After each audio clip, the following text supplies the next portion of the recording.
So humor me for a second, I'm going to talk about something geeky. Now, anybody who's ever played a Final Fantasy game knows what a bard is.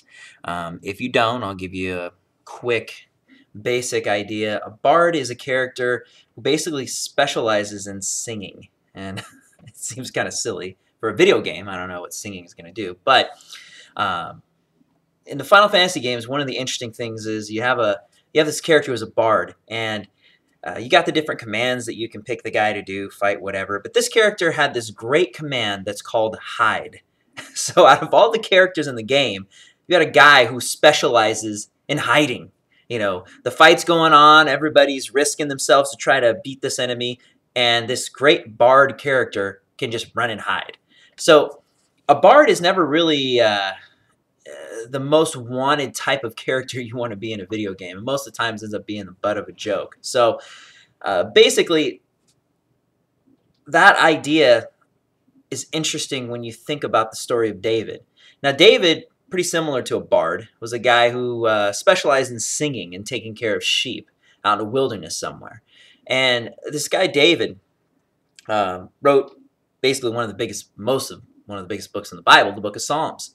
And he said some amazing things that showed he wasn't just a spoony bard, but he was actually a warrior, a mighty warrior.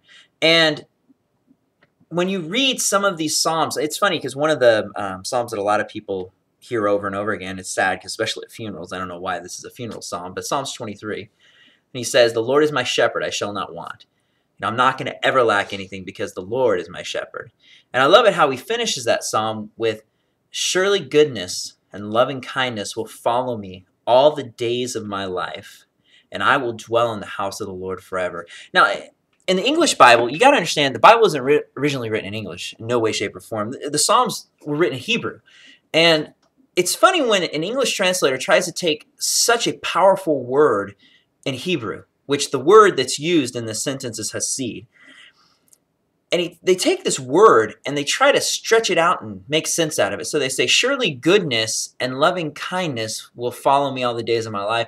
Goodness and loving kindness, when really in Hebrew it's just one word. And this word hasid is actually a covenant word. It's translated mercy, it's translated love, it's translated all these different ways. But something that made David special is that he understood this word hasid. This goodness, this loving kindness, this mercy, this covenant bond that he had with God. You see, David had a chance to prove this covenant. A couple weeks ago, we talked about the story of Abraham. At that point, it was Abraham and his son Isaac. And we talked about the covenant and what it meant in this situation.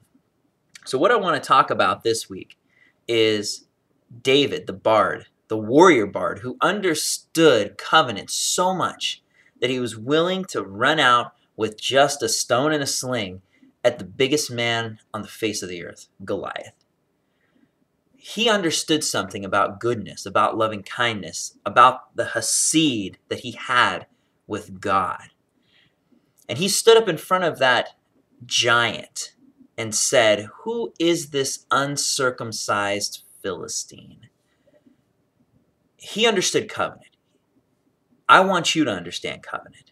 If you want to learn more about it, show up this week. Saturday night, my house at 6:30. Come find out the ending of the story of the Spoony Bard versus the Giga.